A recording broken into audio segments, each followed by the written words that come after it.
On a cold January morning in 1947, a woman was walking down a quiet Los Angeles street, pushing her little girl in a stroller. She glanced into a vacant lot, an overgrown patch of weeds between two houses, and she saw what she took for just a second to be pieces of a broken department store mannequin lying in the grass. It was not a mannequin. It was a young woman, 22 years old, and what had been done to her was so deliberate, so calculated, so cruel that more than 75 years later, it is still spoken about in hushed tones. Her body had been left there, posed, in plain view, as if it were meant to be found, as if the killer wanted an audience. Her name was Elizabeth Short, but the world would come to know her by another name, one the newspapers gave her, one that has outlived everyone involved: the Black Dahlia. Her murder became the most famous unsolved killing in the history of Los Angeles, and despite hundreds of suspects, dozens of confessions, and decades of obsession by police, writers, and amateur detectives, no one has ever been brought to justice for what happened to her. This is the case of the Black Dahlia, and I'm going to tell it to you with care. Because underneath the legend and the headlines and the Hollywood of it all, there was a real young woman.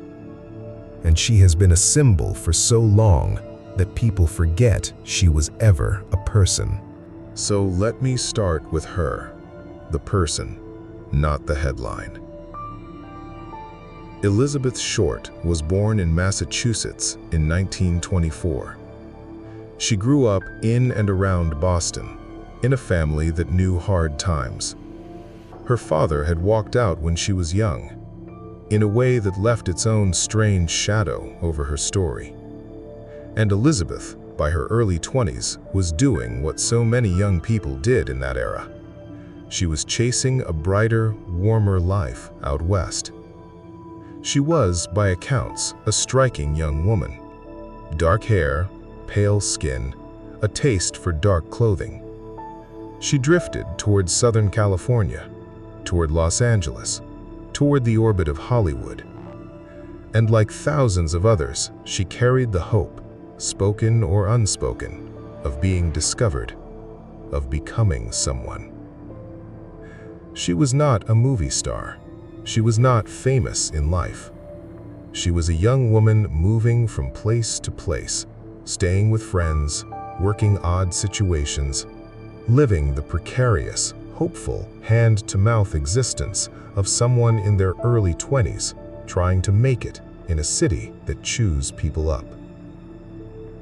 That is who she was when she crossed paths with whoever killed her.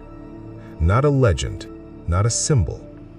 A 22-year-old with dreams and debts and a complicated family, who had her whole life in front of her.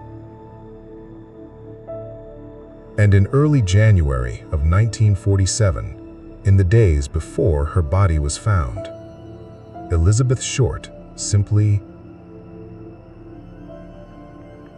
dropped out of sight. When investigators arrived at that vacant lot, they were looking at one of the most disturbing scenes any of them had ever encountered. I'm not going to walk you through the specifics. It isn't necessary, and frankly, the details have been used to sell newspapers and shock audiences for the better part of a century, and Elizabeth deserves better than to be reduced to them. So I'll tell you only what matters to the case itself. What was done to her was not frantic. It was not the work of a moment of rage. It was methodical, precise. It showed time and control and a chilling lack of panic. Investigators came away believing that whoever did this knew what they were doing, that the killer may have had some kind of training, some kind of knowledge that allowed them to do what they did with a terrible, deliberate calm. And then there was the staging.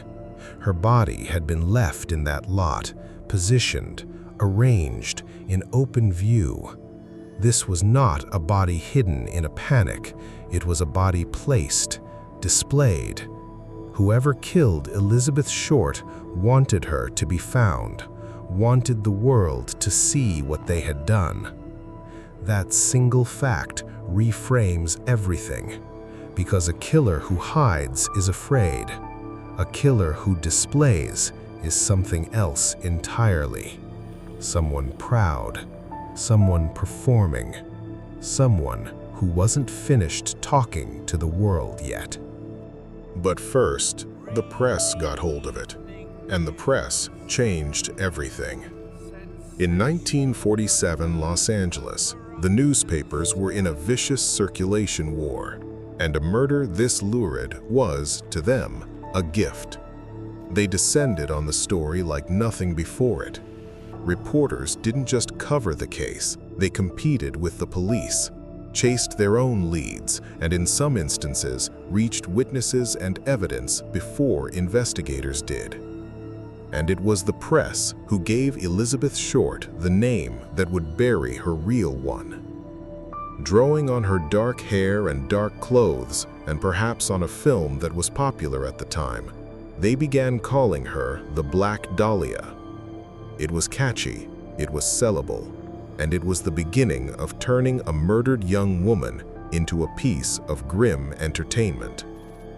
This matters for more than just taste, because that media frenzy actively damaged the investigation.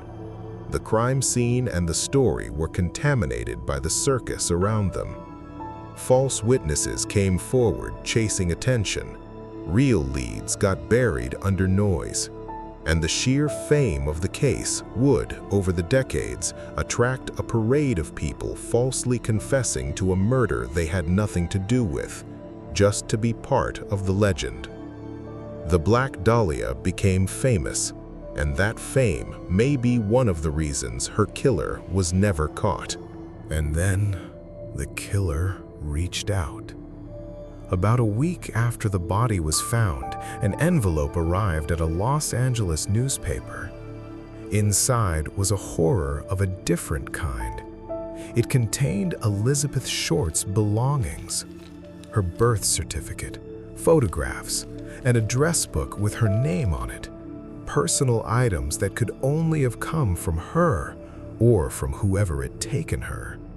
And every single piece had been carefully cleaned, wiped down, treated with gasoline to remove any trace of fingerprints. This was not someone careless. This was someone taunting. Someone saying, "Look, I have her things. I am giving them to you, and you still will not catch me." There were notes too.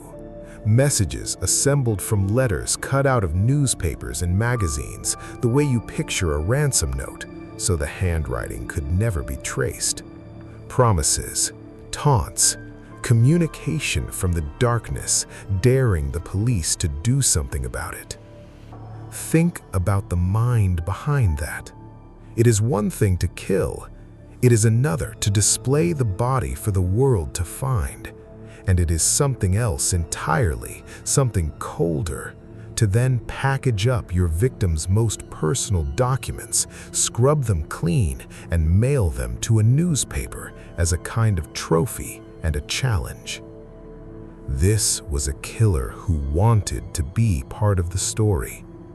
And the most chilling thing is, one of those pieces of evidence, the address book, reportedly had pages missing, as if the killer had quietly removed a name or his own.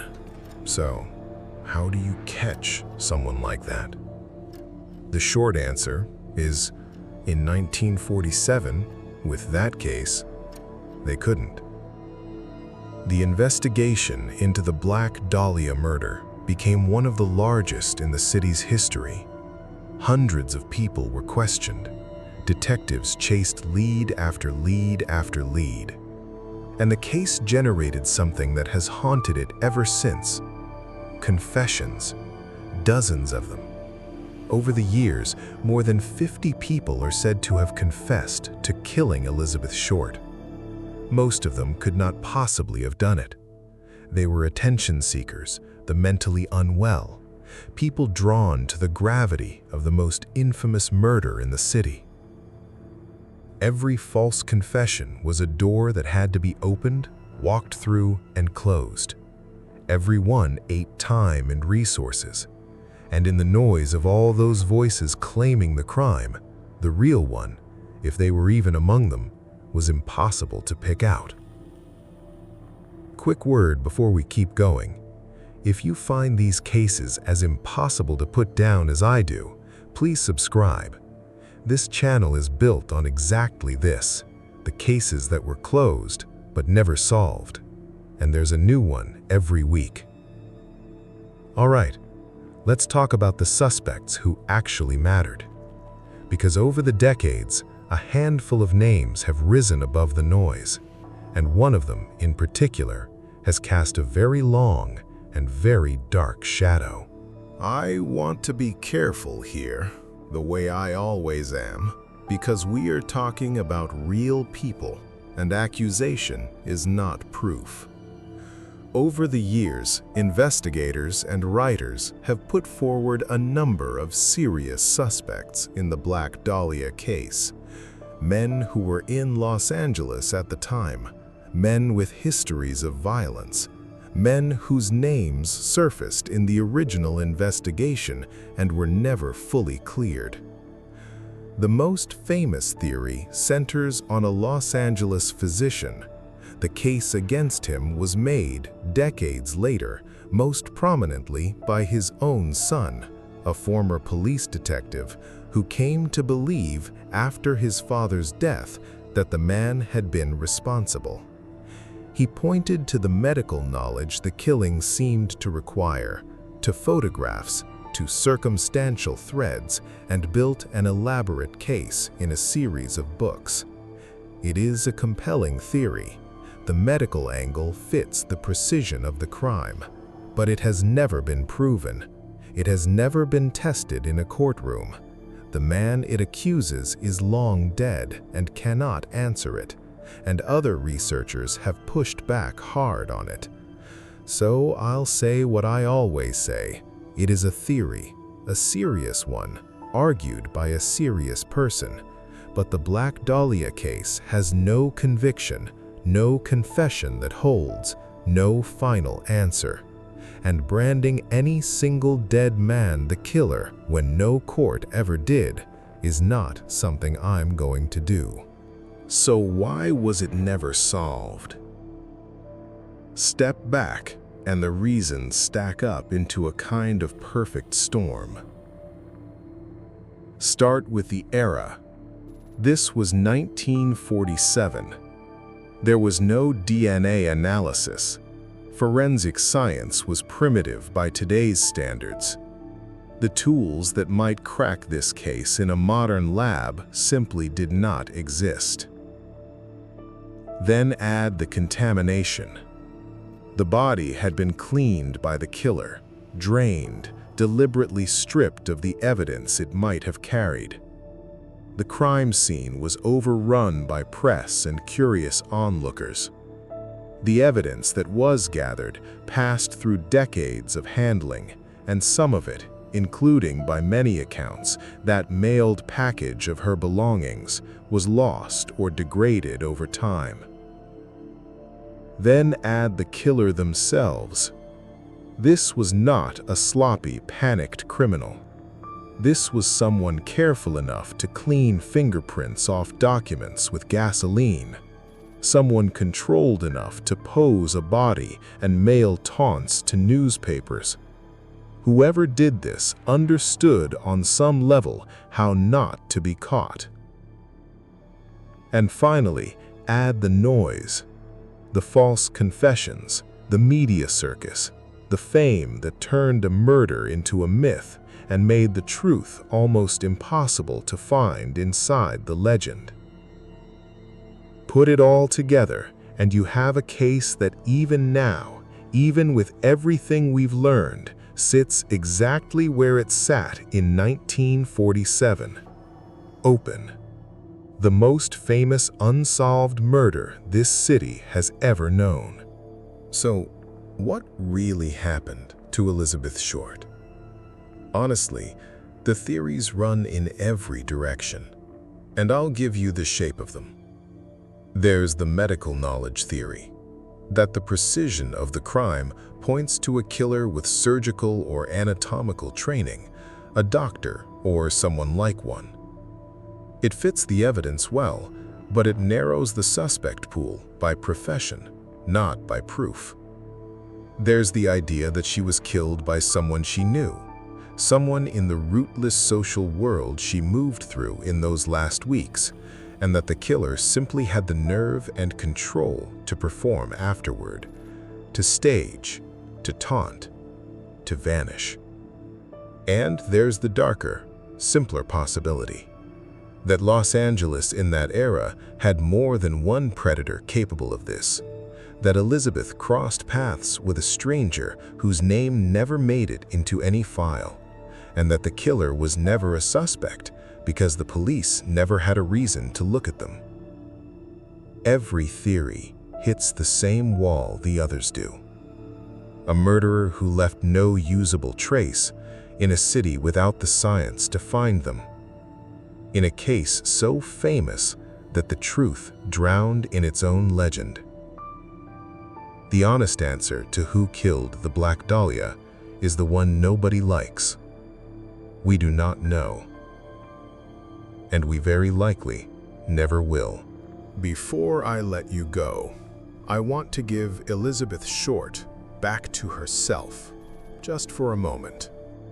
For more than 75 years, she has been the Black Dahlia, a name she never chose, attached to a crime so famous that the woman underneath it has almost disappeared. She's been a movie, a novel, a Halloween costume, a piece of dark Hollywood folklore. People who couldn't tell you a single thing about her life can recognize that name. But she was a person first, a 22-year-old from Massachusetts who came from a broken home and a hard start, who liked nice clothes and the movies, who came west like so many young people do, hoping that somewhere out under that California sun there was a better version of her life waiting. She had friends, she had a family, she had a future that someone, for reasons we will never fully understand, decided to end in the cruelest way imaginable, and then to put on display for the entertainment of a city. The tragedy of the Black Dahlia isn't just that her killer got away. It's that her killer, in a sense, won. He turned a living young woman into a legend about her own death. And the least we can do all these years later is remember that the legend has a real name: Elizabeth. She deserved a long, ordinary, forgettable life. Instead, she got an unforgettable death and no justice at all. So, I'll leave it with you, the way I always do. What do you believe happened to Elizabeth Short? Was it the doctor that theory has chased for decades? Was it someone she knew who simply had the control to perform afterward? Or was it a stranger whose name has never appeared in a single file and never will? Tell me in the comments. I read them. And on a case this old and this famous, I genuinely want to know where you land, because everyone seems certain and no one can prove a thing. I'm Gravenfield, the cases that were closed but never solved. If you made it this far, you understand exactly what this channel is. Subscribe, and I'll see you in the next one. Take care of yourselves out there. And remember the name underneath the legend.